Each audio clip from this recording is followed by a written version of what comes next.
Bienvenue, vous suivez le 20h sur RTI 1, les titres de ce samedi 30 janvier.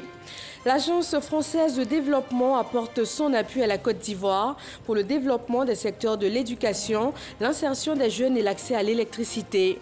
2 conventions d'un montant total de 150 milliards de francs CFA ont été signées pour mener à bien les projets de ces secteurs prioritaires. Il a chaussé ses nouvelles bottes de ministre de la Réconciliation nationale. Kouadio Konombertin s'est rendu à Gagnoa commune et à Mama dans la région du Gor.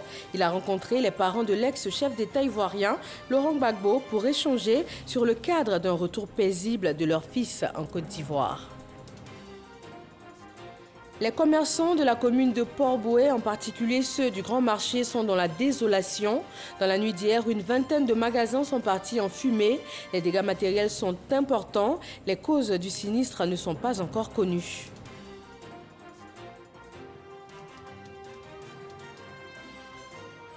Et puis, dans le monde du cinéma, le Burkina Faso annonce le report du Festival panafricain du cinéma et de la télévision de Ouagadougou. Le FESPACO 2021 ne réunira pas des milliers de personnes en raison de la Covid-19. Et c'est là encore une occasion manquée pour les acteurs du monde de la télévision et du cinéma africain, en raison donc de la crise sanitaire. Un secteur lui aussi impacté par la pandémie, mais il survit. Et dans la page culture de ce samedi, nous recevons un acteur, comédien, metteur en scène et formateur ivoirien. Maoula Kane a été révélé au grand public à travers la série Nafi. Et l'homme est aujourd'hui un des acteurs ivoiriens les plus populaires et très adulés, même au-delà du pays. Ses rôles à la télévision et au cinéma sont nombreux. Son talent est reconnu à travers plusieurs distinctions. Le trophée Sotigui du meilleur acteur de l'Afrique de l'Ouest en 2020. Le trophée du meilleur acteur Afrique francophone catégorie série festival Zafa Nigeria en 2019. Bref, bonsoir Maoula Kane. Bonsoir. Comment allez-vous? Ça va, alhamdoulilah. Bienvenue, nous sommes ravis en tout cas de vous retrouver sur ce plateau. Et moi donc. Et on vous dit donc à tout à l'heure, dans une trentaine de minutes. D'accord. À tout à l'heure. Dans l'actualité nationale, cette coopération entre l'Agence française de développement et la Côte d'Ivoire, un partenariat a été signé pour 2 accords de financement. Au total, 150 milliards de francs CFA pour financer les projets prioritaires du gouvernement liés notamment à l'éducation, à l'insertion des jeunes et aussi à l'accès à l'électricité. Lancine Bakayoko.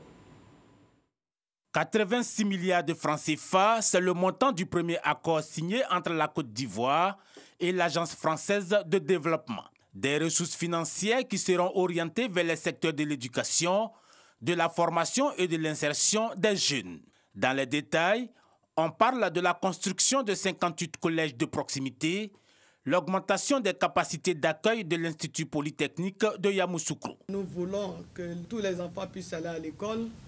Nous voulons, dans le sens de l'équité, permettre à tous les enfants, quel que soit leur lieu de résidence, de bénéficier d'une école de qualité, d'une éducation de qualité. Et c'est la raison pour laquelle nous avons entamé cette réforme qui permet de rapprocher l'école des apprenants. D'autres projets liés à la formation agricole sont concernés, notamment à Boaké et à Korogo. Le prestigieux lycée scientifique de Yamoussoukro devrait également retrouver des couleurs. D'un montant de 64 milliards de francs CFA, la seconde ligne de crédit est ouverte en faveur de l'énergie. Il s'agit de la construction d'une centrale solaire flottante de 20 MW, un centre de dispatching et 2 centres de conduite de distribution. Ce projet s'inscrit dans la stratégie globale d'accès à l'électricité pour tous. 185 localités devraient être raccordées au réseau électrique, au grand bonheur de 100 000 ménages. Ces infrastructures innovantes sont une étape supplémentaire vers l'atteinte des objectifs ambitieux que votre pays s'est fixés dans la lutte mondiale contre le changement climatique, qui est, vous le savez, également une des priorités du président Macron. Ces concours financiers montrent surtout la vitalité des relations politiques et économiques entre Paris et Yamoussoukro. Cette vitalité se mesure également à travers plusieurs autres domaines d'activité couverts par les interventions des contrats de désendettement et de développement d'un montant global de 1115 milliards de francs CFA, désormais complétés par des prêts souverains d'un volume global de 881 milliards de francs CFA. En effet, d'autres financements sont en cours de préparation, notamment dans le domaine de la santé et de l'agriculture. La cimenterie en Côte d'Ivoire connaît une croissance de 400%, tirée par la réalisation des grands projets d'infrastructures, de construction immobilière, avec même de nouveaux opérateurs comme la Société de ciment de Côte d'Ivoire. Elle a été inaugurée par le ministre en charge du commerce et de l'industrie, Souleymane Diarra-Souba. Le reportage est de Cheikh Koné. Cette unité industrielle flambant neuve est la 7e du genre dans le secteur de la cimenterie en Côte d'Ivoire. Mais sa particularité... Une société ivoirienne bâtie par des Ivoiriens pour des Ivoiriens. Cette cimenterie, détenue à 100% par des capitaux locaux, fait partie du consortium Atlantic Group de l'homme d'affaires Konedo Songui, bien connu du milieu des affaires tant nationales qu'internationales. Dans son intervention, le ministre Souleymane Diarra-Souba n'a pas tari d'éloges pour celui qui fut son ex-patron. Monsieur De Songui, vous êtes une fierté pour la Côte d'Ivoire. Vous avez apporté une contribution notable à la promotion des cadres ivoiriens, dont je fais partie. Vous nous avez confié très jeunes de lourdes responsabilités dans nos domaines respectifs que nous avons assumés avec engagement, avec dynamisme et détermination, et cela sous votre leadership. Il a par la suite exprimé sa satisfaction face au dynamisme du secteur de la cimenterie, baromètre de la vitalité de l'économie nationale. Le secteur du ciment connaît aujourd'hui une évolution, je pourrais dire spectaculaire, avec une capacité nominale de production qui est passée de 2 400 000 tonnes en 2011 à environ 5 700 000 tonnes en 2017, puis en 2019 à 12 550 000 tonnes, soit une hausse de plus de 400% en peu de temps. Cette usine a nécessité un investissement de 60 milliards de francs CFA pour une capacité d'1,5 million de tonnes par an. 300 emplois directs et 1000 emplois indirects ont été créés. Et voilà donc un secteur porteur, un des rares à ne pas être véritablement impacté par la crise sanitaire. Faisons maintenant le point de la situation en Côte d'Ivoire face au coronavirus.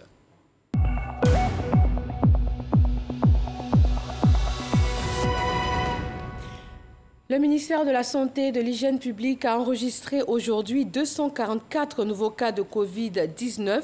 148 personnes ont été déclarées guéries et 0 décès, ce qui porte à 2208 le nombre de cas encore actifs sur le territoire ivoirien. La pandémie touche presque tous les secteurs d'activité dans le monde. Le salon Africa Santé Expo n'a pas pu se tenir en 2020 du fait donc des mesures sanitaires. Cette année, les acteurs nationaux et internationaux de la santé, de la beauté et aussi du bien-être seront à Abidjan. Salimatou Dia. C'est reparti pour le salon consacré au monde de la santé, dans le respect des mesures barrières. C'est un salon hybride. 100% digital pour certaines parties et mixte hybride pour d'autres parties, c'est-à-dire que l'exposition est 100% digitale. L'avantage, c'est que celui qui expose, il restera en ligne 6 mois. Donc pendant 6 mois, les gens pourront visiter. Maintenant, ce qui est en présentiel, c'est-à-dire mixte, que nous pourrons visiter que vous pourrez visiter soit en digital, soit en présentiel. C'est la cérémonie d'ouverture, ce sont les conférences et les rencontres B2B. La gestion de la maladie à coronavirus sera également au cœur des échanges entre les acteurs de la santé venus de différents pays du monde. On va partager nos expériences de tout ce qui s'est passé depuis 1 an et voir comment réagir face aux pandémies. Et s'occuper des pandémies oubliées qui sont là et qui continuent de nous tuer.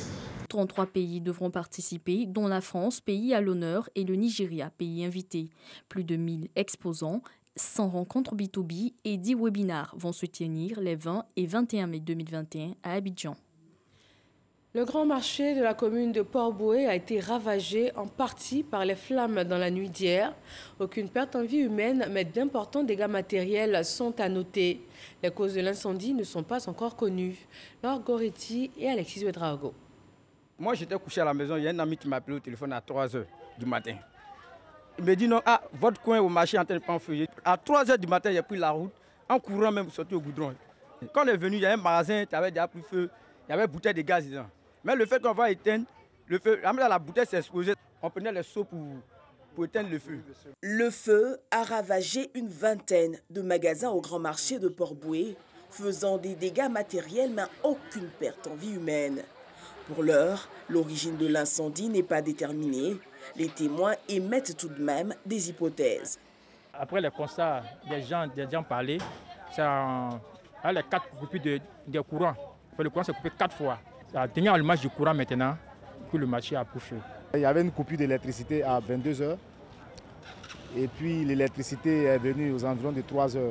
Donc on ne sait pas si c'est la venue de l'électricité qui a créé ce court-circuit ou on ne sait pas encore si ce sont des actes de vandalisme. Le feu est maîtrisé par les sapeurs-pompiers militaires et les personnes de bonne volonté. Ce sont plus de 40 mètres carrés partis en fumée. Les victimes, elles, appellent à l'aide. Des balles, des pantalons, les habits des femmes, ils vendent tout ici. Je suis venu, j'ai trouvé que ma marchandise a tout brûlé. Des vêtements, des chaussures et tout, des costumes même. J'ai tout perdu. Je n'ai pas pu récupérer quelque chose parce que je ne suis pas arrivé à temps. Le premier magistrat de la commune, rendu sur place un peu plus tôt, apporte son réconfort aux sinistrés. Des évaluations sont en cours pour estimer la valeur et l'étendue des dégâts. Nous avons fait le recensement des propriétaires des magasins et le recensement effectivement des magasins. Et en plus de ça, nous avons circonscrit la zone et nous avons lancé une enquête pour comprendre un peu ce qui a causé cela. En juin 2019, une partie du marché central de Port-Bouët avait été incendiée. Plusieurs magasins réduits en cendres, faisant des dégâts, toujours sans perte en vie humaine. Dans la région du Gor, zone centre-ouest de la Côte d'Ivoire, le ministre de la Réconciliation nationale a été à la rencontre des populations. Il a surtout échangé avec les parents de Laurent Gbagbo sur le cadre d'un retour de l'ex-président en Côte d'Ivoire, Amadou Ouattara. Kédio Babré, un des fiefs des autochtones Bété de la commune de Gagnoua. La résidence du doyen d'âge, Fanyidi Djedje Gustave, accueille la délégation du ministre de la Réconciliation nationale. En présence des chefs traditionnels, la famille Fanyidi émet le vœu de voir retourner sur sa terre natale l'ex-président Laurent Gbagbo. Identique doléance à Mama, village de l'ancien chef d'État, pareil pour des cantons des départements de Gagnoua et Doumé. Face à leurs sollicitations, Kouadio Konan-Bertin a une seule réponse. Le chef de l'État lui a même octroyé ses passeports. Et nous sommes dans la perspective, n'est-ce pas, de son retour. Je suis venu voir ses parents, les entendre, de sorte que s'il revient, son retour aide à consolider la paix. Je n'aurais pas satisfait parce que j'ai trouvé un peuple Bété conscient des enjeux du pays, qui, lui, est prêt à jouer sa partition pour que nous rentrons définitivement dans la paix. Il m'a donné des gages. Ils m'ont même envoyé auprès du chef de l'État pour lui dire qu'ils sont prêts à l'aider, à régler les problèmes qui existent et à réconcilier les Ivoiriens. Résidence de la famille Yacouba Silla à Gagnoua. La délégation ministérielle est instruite sur le parcours et acte de l'icône de paix et de développement qu'a été le patriarche Yacouba Silla. Les visiteurs bénéficient de conseils, de soutien et de bénédictions de la part du calife Cheikhna Silla. Dans ce périple, le ministre de la Réconciliation nationale communique qu'il compte assurer pleinement sa mission tout en méritant la confiance placée en lui par le président de la République Alassane Ouattara. Après la Chambre des rois et chefs traditionnels de Côte d'Ivoire, puis les régions du Sud Comoé et du Gor, le ministre Kouadio Konan-Bertin annonce d'autres étapes dans différentes régions du pays pour prôner la paix et s'aimer la graine de la cohésion. Il parle lui aussi de cohésion et de paix. C'est dans le Moronou que l'inspecteur d'État Awandoli Théophile s'est rendu. Il a rencontré les guides religieux, les chefs traditionnels, des échanges importants pour une région ayant connu des tensions lors de la présidentielle d'octobre dernier, avec à la clé 10 morts et plusieurs blessés. Alexis Ouedraogo. Après les violences autour de la présidentielle d'octobre dernier dans le Moronou, la région se remet peu à peu de ses blessures. Pour que la prise de conscience sur l'importance de la paix soit collective, l'inspecteur général d'État Théophile Awandoli, fils de la région, entame une tournée de sensibilisation. Vendredi, face au collectif des chefs traditionnels de Bongwanou et des imams de la localité, il a voulu partager l'idéal de paix pour la région, une démarche que salue le collectif. Il nous a demandé de parler encore à nos enfants et pour que ça soit calme. Donc je pense que les chefs, on a déjà commencé à travailler, mais nous continuerons.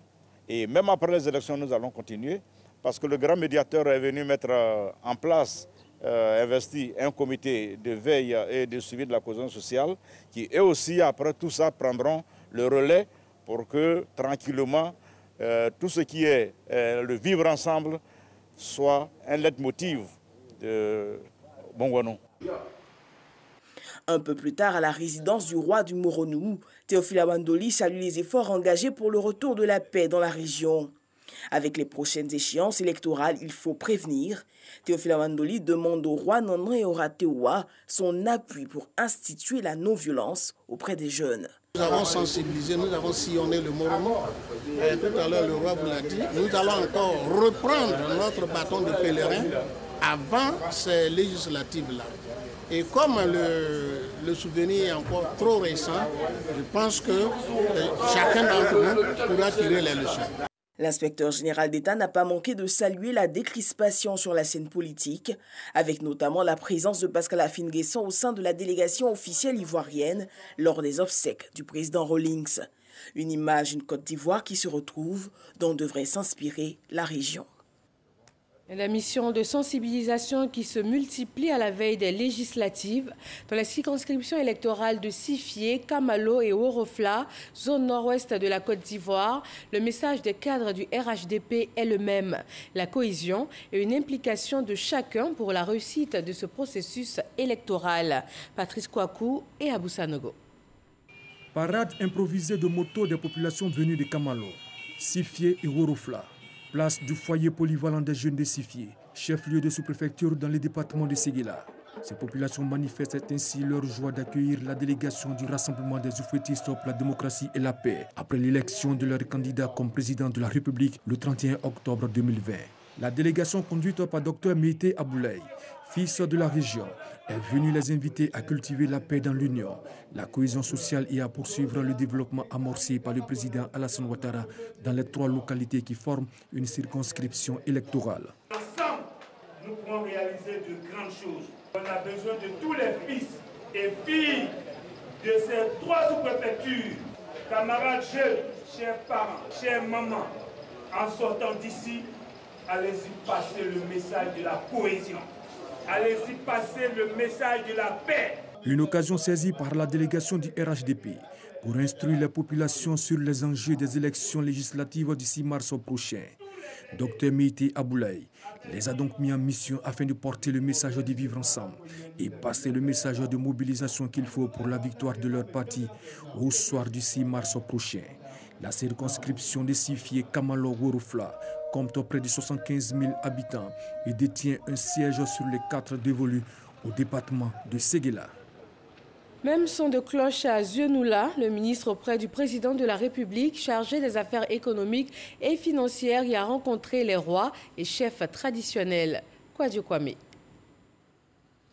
Siège départemental de la Chambre nationale des rois et chefs traditionnels de Côte d'Ivoire. Lieu de la rencontre entre le ministre Adama Koné et les garants de la tradition. L'émissaire du président de la République est venu dire merci aux têtes couronnées par ricochet à toute la population du département pour la réussite de la visite d'État dans la Maraoué et pour le choix des Zionoula à la présidentielle de 2020. À ces occasions, des préoccupations ont été émises Joignant l'acte à la parole, plusieurs projets connaissent un début d'exécution, dont le programme de développement routier de la région de la Maraoué.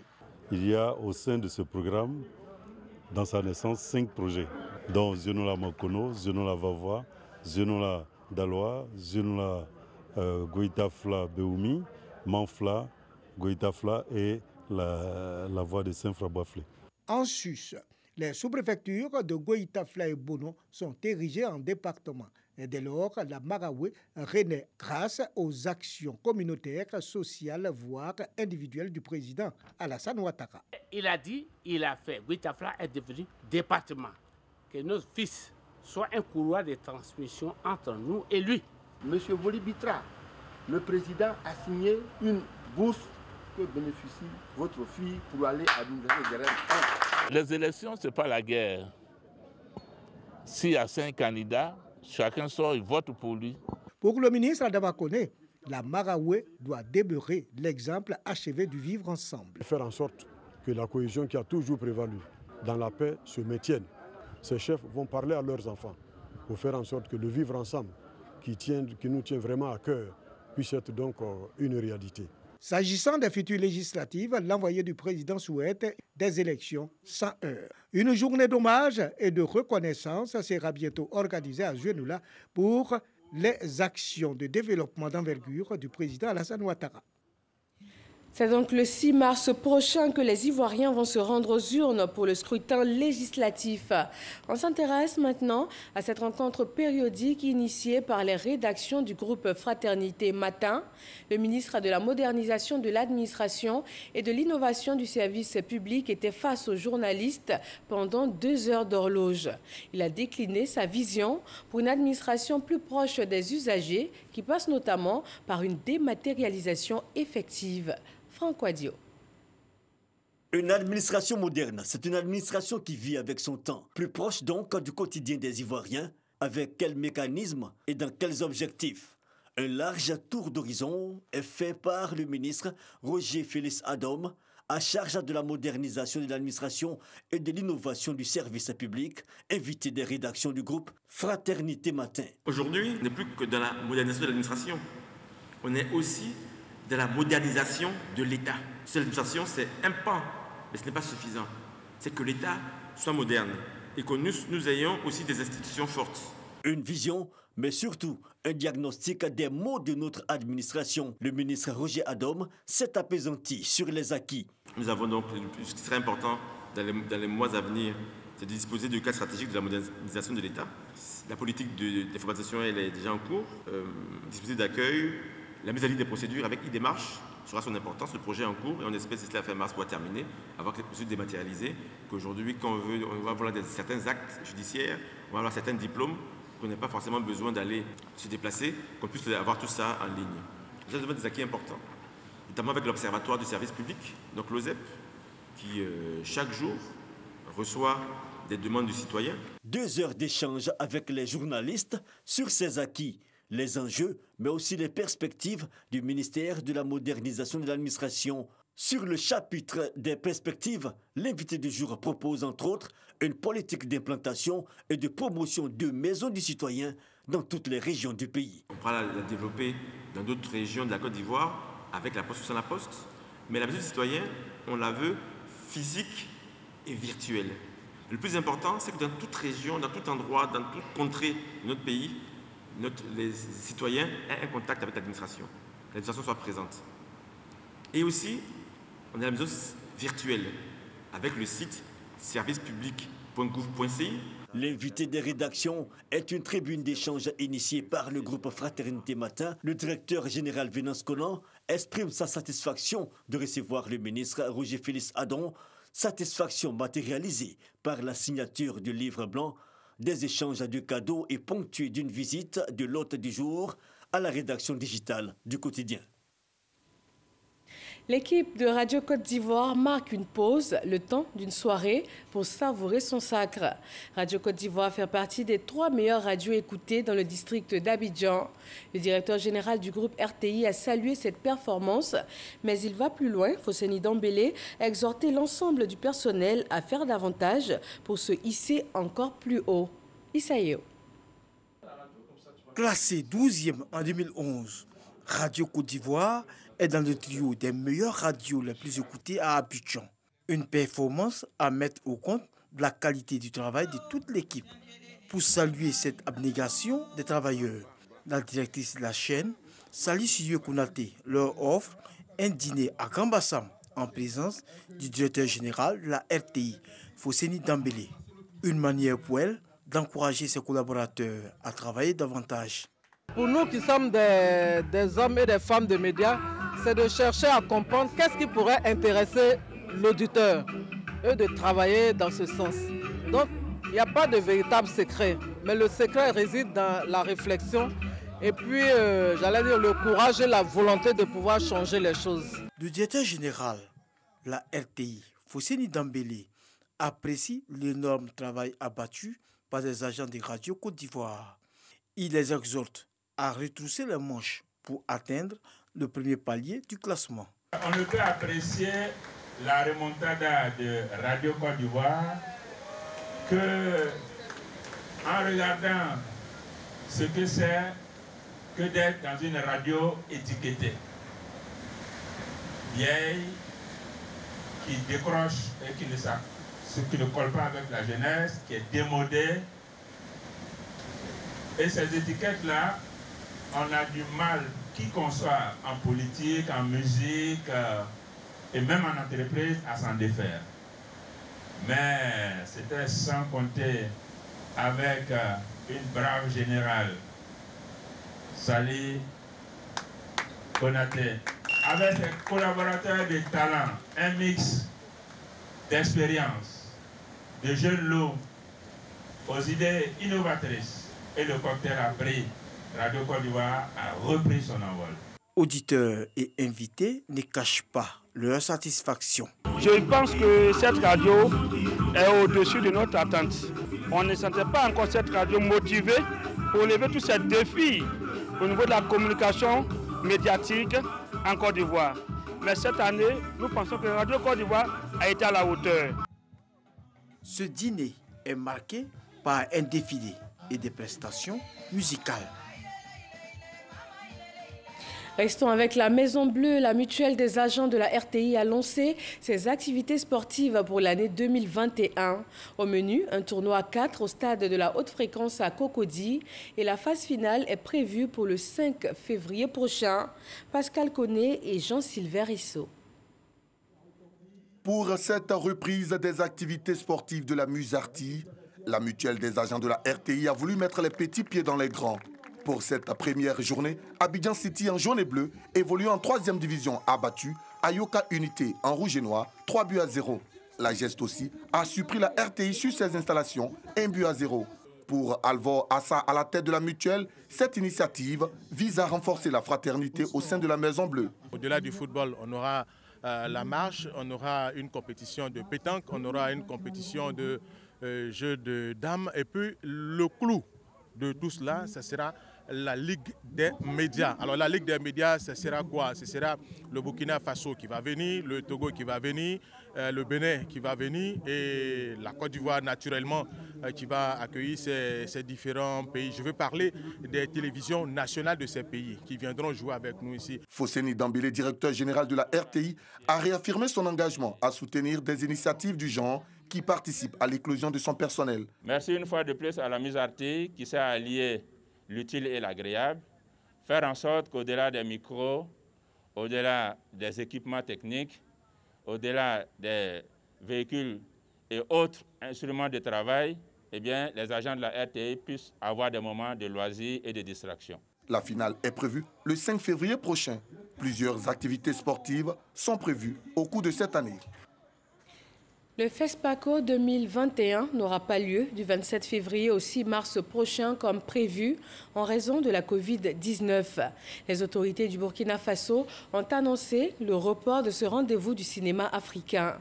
Le Festival panafricain du cinéma et de la télévision de Ouagadougou se tient tous les 2 ans à Ouagadougou donc depuis 1969. Il prévoit habituellement 450 projections et réunit 5000 professionnels du cinéma et des médias ainsi que pas moins de 100 000 spectateurs. Et on part maintenant pour la page culture.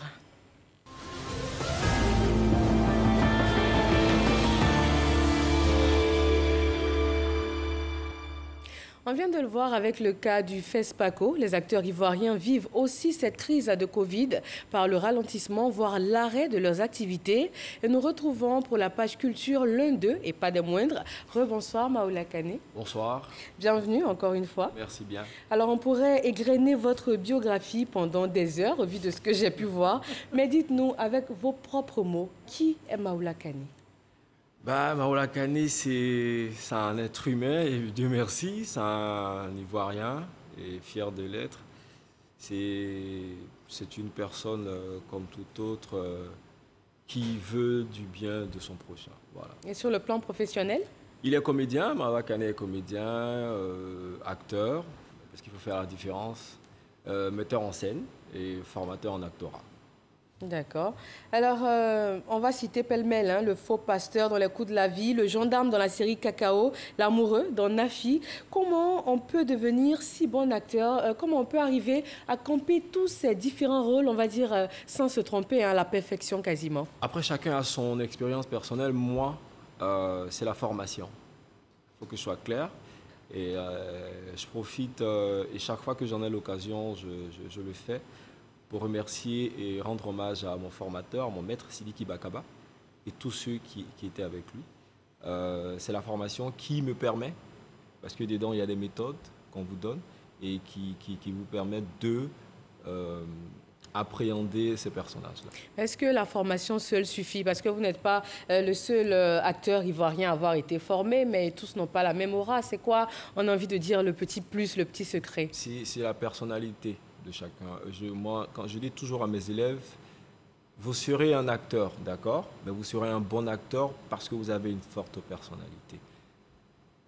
Les personnages sont là, ils ne vivent pas, c'est vous qui allez les faire vivre. Et si vous n'avez pas une forte personnalité, ça veut dire que si vous ne vous connaissez pas vous-même, vous ne pouvez pas accueillir un étranger.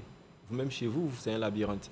Donc vous connaissez vous-même, vous êtes rationnel, vous êtes stable, et vous pouvez accueillir des gens. Donc vous avez une forte personnalité, ça veut dire que vous acceptez vos choix. Vous faites des erreurs, vous les reconnaissez, mais vous vous affichez et vous savez ce que vous voulez. Il faut savoir ce qu'on veut. Alors vous parlez de vos élèves, il y a la jeune génération d'acteurs ivoiriens, il y a aussi des anciens, des acteurs qui sont vendables, qui sont exportables. Nous allons suivre ensemble un reportage de Franck Quadio et puis on se retrouve tout de suite après pour en parler.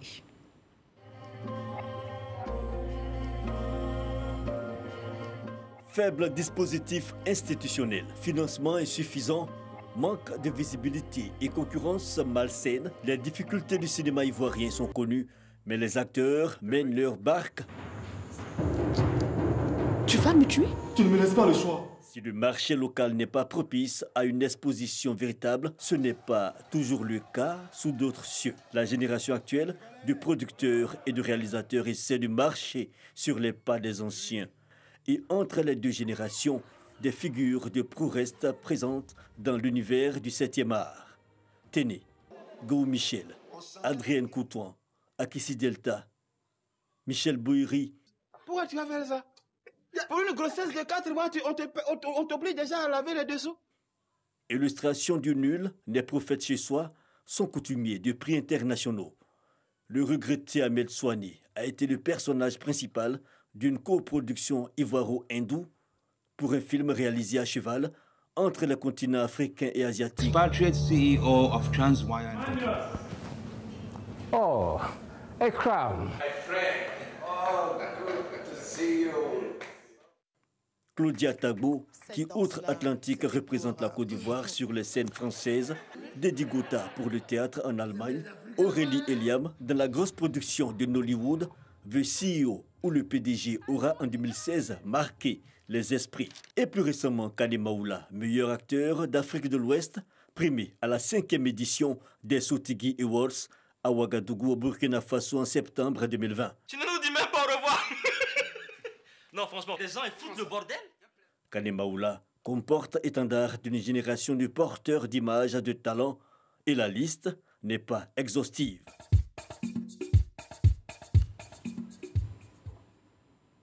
Voilà, la liste est donc longue. On vient de voir Go Michel, Adrienne Couton, Boiri Michel, Tagbo Claudia. Est-ce que vous vous sentez le porte-étendard de tous ces acteurs, comme on vient de l'entendre dans ce reportage? Oh, après, nous sommes dans un secteur singulier. Hein, absolument. Après, c'est la vie qui fera. C'est les choses qui diront. Mais moi-même, non, moi je dis toujours, je suis comme l'instituteur, je finis de faire mon travail. Souvent dans la rue, c'est le regard des gens qui me rappellent que, ah tiens, je passe à la télé, donc je finis de faire mon travail, je rentre à la maison. Après, si... mais j'ai envie de dire, je ne suis même pas le capitaine d'un bateau, je suis dans un bateau, il n'y a pas de capitaine. Le bateau part tout seul?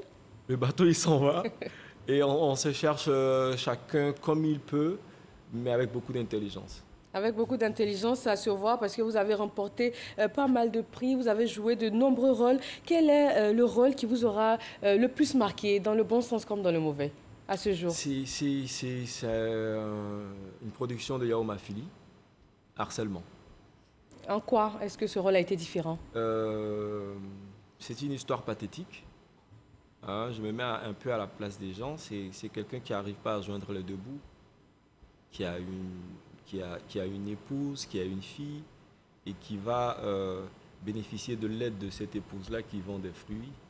Et cette fille qui est chassée, harcelée par son professeur de l'école et tout ça. Et la maman qui est sur le billard, qui est à l'hosto, et qui se voit proposer une activité pas licite. Donc c'est un dilemme. Il n'accepte pas pour lui, il accepte pour les gens qu'il aime. Mais à la fin, c'est lui qui en pâtit. C'est une grande leçon de vie, se sacrifier pour les gens. On prend plaisir à le faire parce qu'on a fait quelque chose de bien. Ça me ramène un peu au Christ pour les chrétiens. Et puis pour les musulmans, le prophète Mohammed sallallahu alayhi wa sallam. Donc ce film, je l'ai aimé de par sa production, de par même sa réalisation. Voilà. C'est-à-dire que vous êtes un acteur particulièrement engagé pour certaines causes? Ah ouais, même pas un acteur, je suis une personne. Oui. Très engagé. En fait, moi, j'aime pas l'injustice, ça c'est clair. C'est même pas parce que je suis acteur. Pour les gens qui me connaissent, c'est avec qui j'ai grandi, j'ai fait 30 ans à Pougon, ils savent. Moi, quand c'est pas bon, je rentre pas chez moi. Non, je te dis, je dis en même temps que c'est pas bon, ça c'est pas bon. Un travail acharné. Ouais, et ça, oui, j'aime. Je dis toujours aux gens, tu peux te moquer de moi, mais tu te moques de mon travail, tu as un problème avec moi. Alors, un acteur engagé, perfectionniste, également réalisateur. Quelle lecture vous faites du paysage cinématographique ivoirien avec ces deux casquettes que vous portez? Je vais commencer parce qu'on dit, ah tiens, il va dire encore que c'est pas bon. Nous sommes en train de revenir à la norme. Parce que souvent, on s'extase face à des productions que nous faisons. Certains ne savent pas, on a l'impression que c'est maintenant qu'on fait des films de qualité. Non. Il y a longtemps qu'on a fait des films de qualité avec les patriarches Roger Nyambala, Feu Henri Duparc. Même si malheureusement on a le FESPACO qui n'aura pas lieu, on n'a que 2 étalons de UNEGA. Pour moi, pour un pays comme la Côte d'Ivoire, non, il y a un truc qui ne va pas, il faut qu'on ait un peu plus. Et là, il y a eu un blanc. Il n'y a pas eu de passage de cochonnet, on va dire ça comme ça. Et aujourd'hui, on est en train de refaire des films de qualité. On était plus quantitatif, c'est chacun qui faisait ce qu'il pouvait. Et maintenant, on est en train de tamiser, c'est en train d'être un peu plus policé. Donc on est en train de refaire des films de qualité, je ne vais pas les citer, et c'est bénéfique pour la Côte d'Ivoire. Donc on est en train d'aller de l'avant, mais qu'est-ce qu'il faut exactement pour que la Côte d'Ivoire se positionne véritablement comme une nation qui excelle dans ce domaine-là? Oh, il faut 2 jours sans dormir pour parler de ça. Mais en bref. Il faut, je vais dire un mot, il faut les moyens. Ce n'est pas forcément lié à l'argent, mais on va dire ça, il faut les moyens pour faire de bonnes productions. Ça veut dire que les films seront de qualité, mais à côté, ceux qui vont faire voyager ces films-là, ces miroirs-là, vivent de ce qu'ils font.